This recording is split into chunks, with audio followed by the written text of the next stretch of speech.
I'm Dr. Chavez-DeRemer, the director of the National Institute of Health. I was thinking about how we got to this moment today, and I was thinking about the power of science.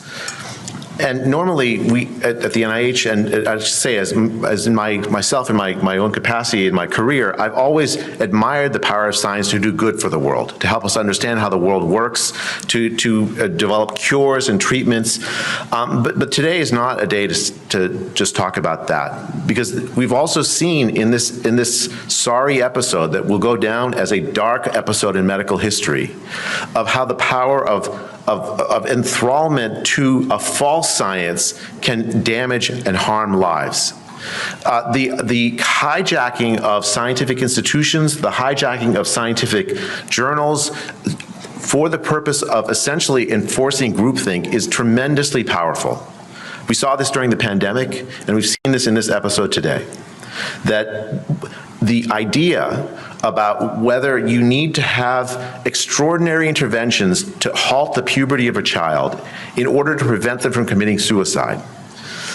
That's a scientific question, right? It's more questions, lots of types of questions, but it is at heart a scientific question. Is it true? Is it true that if you don't accede to the desires of a 10-year-old, 11-year-old child who thinks they're the other gender, and allow the doctors to do extraordinary measures, that they're going to kill themselves? The idea behind all these procedures was a false idea propagated first by science, by scientists, essentially asserting that the evidence that the answer to that question, yes, if you don't let your child transition, they're more likely to commit suicide, that the answer to that question is yes, when in fact, there was never any solid scientific evidence for that question. The 300-plus page HHS report, the report that was done in the UK, the CAST report, the Scandinavian reports, all those came and looked at the scientific evidence, and they all came to the same conclusion, that the scientific evidence that the answer to that question is yes is incredibly weak.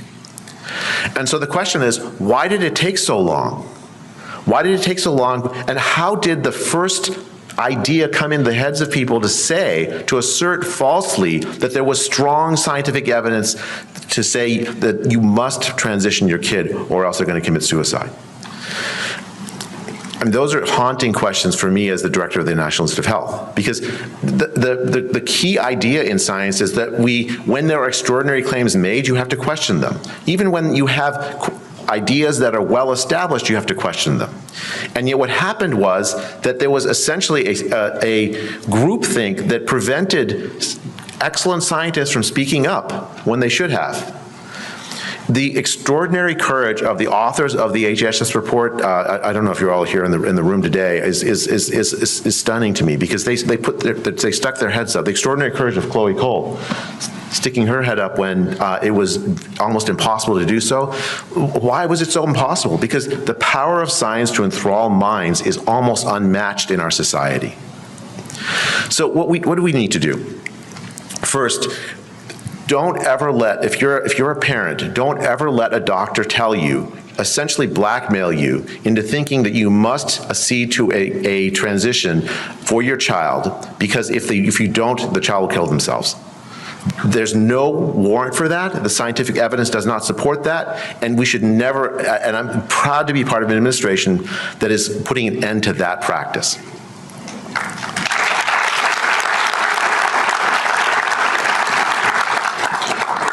Second, this is the policy announcement.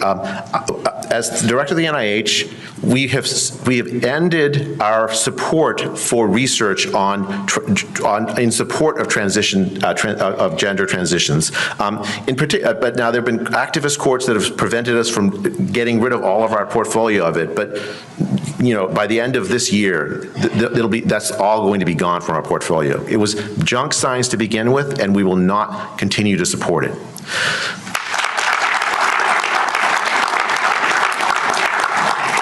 Let me tell you an anecdote about this. There was a researcher that the NIH funded that did a study of whether, to answer the question, was it more likely that a child who didn't transition would commit suicide?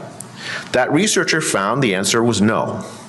But because the researcher's ideology was so enmeshed in this, because if the answer is no, that means she might get canceled, she refused to release the study, refused to release the data.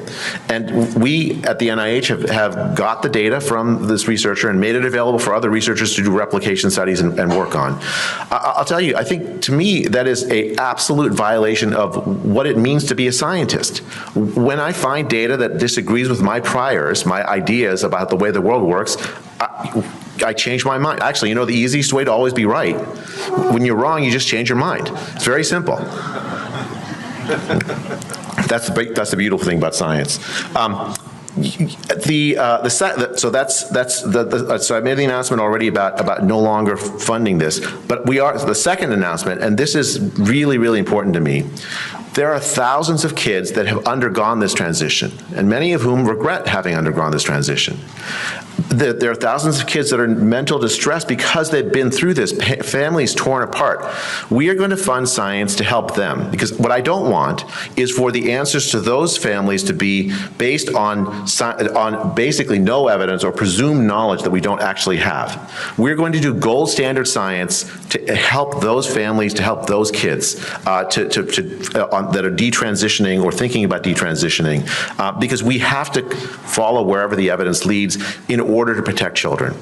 So Secretary Kennedy, President Trump, if you're listening, and all the distinguished congressmen and senators and others in the room, thank you for your leadership on this issue. Thanks for on the behalf of all the parents and kids of this country. I think we are turning a page in this. This will be remembered as a dark day. Today we'll remember as a bright day, but the episode of the last several years we'll remember as a dark page in the history of science, and let's pray that we never have to do that again. Thank you.